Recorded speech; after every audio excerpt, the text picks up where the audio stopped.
everyone, welcome back to my channel.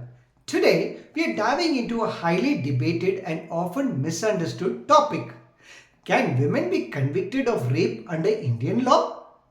The spoiler alert, the answer is a resounding no. But there's more to this conversation than a simple yes or a no. In the next few minutes, we'll unpack the legal framework, challenge common myths, and explore the societal perceptions that shape our understanding of this sensitive issue. So, grab a cup of coffee and stick around. You don't want to miss this. Before we dive deeper, here are the key points we'll cover today. First, what does the law say about rape in India? 2. Common myths and stereotypes surrounding rape. 3. Why women cannot be legally accused of rape. 4. Recent updates and important judgments. 5. Steps you can take if your rights are violated. 6. The need for legal reforms and societal changes. Let's break this down step by step. Rape in India is governed by Section 375 of the Indian Penal Code or IPC. According to this section, rape is defined as a sexual intercourse or penetration by a man on a woman without her consent. The law explicitly uses gendered language where only a man can commit the offense and only a woman can be the victim. This gender-specific approach is rooted in the traditional understanding of sexual crimes, focusing on physical penetration and the violation of a woman's body. While there is a provision under Section 354, outraging a woman's modesty, or Section 377, unnatural offences for other forms of sexual violence, these do not classify as rape. Therefore, legally, women cannot commit rape in India. One landmark case that shaped this interpretation is Tukaram versus State of Maharashtra, also known as the Mathura rape case. This judgment highlighted significant gaps in how the judiciary handled rape cases but reaffirmed the gender definition of the offense. Let's talk about some myths that cloud public perception and judicial understanding of rape. First, women are less likely to make false rape claims. The Supreme Court in 1983 case of Barwada Boginbai Hirajbai versus State of Gujarat stated that Indian women are unlikely to fabricate rape accusations due to the stigma attached. While this judgment aimed to counter false narratives, it has also led to assumptions that all allegations are truthful, sometimes affecting the accused's rights. 2. A woman's behavior causes rape. This myth blames the victims, suggesting provocative dressing or behavior invites assault. It's rooted in patriarchal notions and was strongly criticized in the State of Punjab versus Gurmeet Singh judgment, where the Supreme Court asserted that consent cannot be inferred from a woman's attire or demeanor. 3. Rape is a myth. Men can't be victims. This stereotype denies male victims' experiences. Although male sexual assault is acknowledged under POSCO, Protection of Children from Sexual Offences Act, and Section 377, adult male victims remain unrecognized in the legal framework. 4. Only strangers commit rape. Statistics show that most rape cases are committed by someone known to the victim. The Nirbhaya case of 2012 brought attention to stranger rape, but it's essential to recognize that marital and acquaintance rape are equally severe, though often underreported. The law's gendered nature stems from historical context where rape was viewed solely as a violation of a woman's chastity.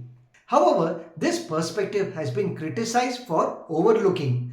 First, female perpetrators of sexual violence. While rare, cases of women coercing or abetting sexual crimes exist.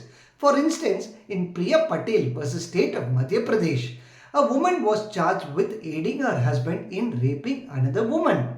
The court clarified that while she couldn't be tried for rape, her involvement as an accomplice could be penalized.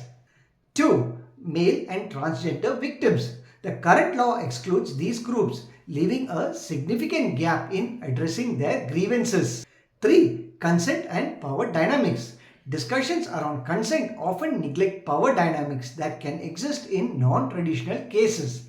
For instance, workplace harassment or coercion by authority figures may not involve physical force but can still constitute sexual violence. Countries like the UK and the US have adopted gender neutral definitions of rape, recognizing that anyone can be a victim or a perpetrator.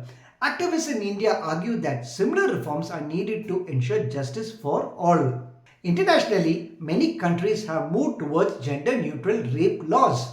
For example, first, United Kingdom. The Sexual Offences Act of 2003 defines rape as intentional penetration without consent, applicable regardless of gender.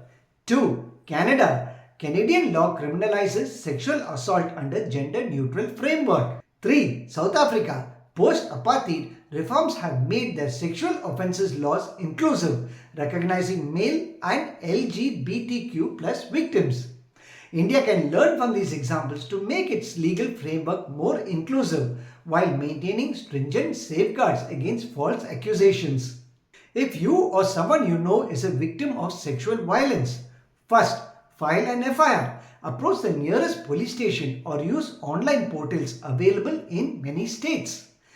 2. Seek medical help. Immediate medical attention is crucial for collecting evidence and addressing physical trauma. 3. Reach out to NGOs or helplines. Many organizations and NGOs offer support and counseling. 4. Consult a lawyer. Understanding your rights and legal options is essential. 5. Approach the judiciary. Courts in India have taken a proactive stance in protecting victims' rights, as seen in the Delhi Domestic Working Women's Forum versus Union of India case, which emphasized victim compensation and speedy trials. 6. Document evidence. Maintain any records of any communication or incidents related to the assault, as they may prove vital in court proceedings. Recently, debates around making rape laws gender neutral have gained traction.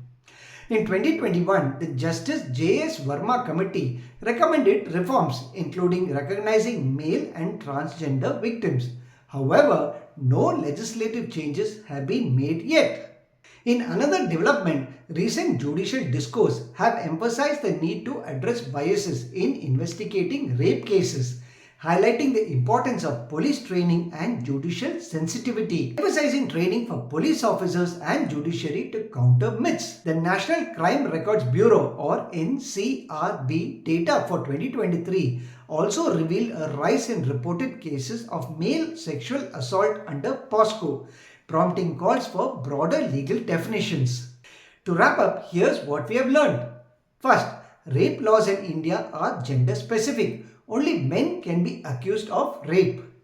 2. Common myths about rape include assumptions about false claims, victim behavior, and the denial of male victims. 3. Women can't be convicted of rape but can face charges for aiding or abetting. 4. Steps of victims include filing an FIR, seeking medical help, and consulting with legal experts. 5. Internationally, gender-neutral laws offer models for reform. 6. Recent discussions focus on making laws more inclusive, with mounting evidence to support change. It's clear that while the law provides a framework, addressing societal attitudes is equally important. Let's continue to challenge stereotypes and advocate for a more equitable system. If you found this video insightful, don't forget to like, share and subscribe. Drop your thoughts or questions in the comments below. Until the next time, stay informed and stay empowered. Take care. Bye.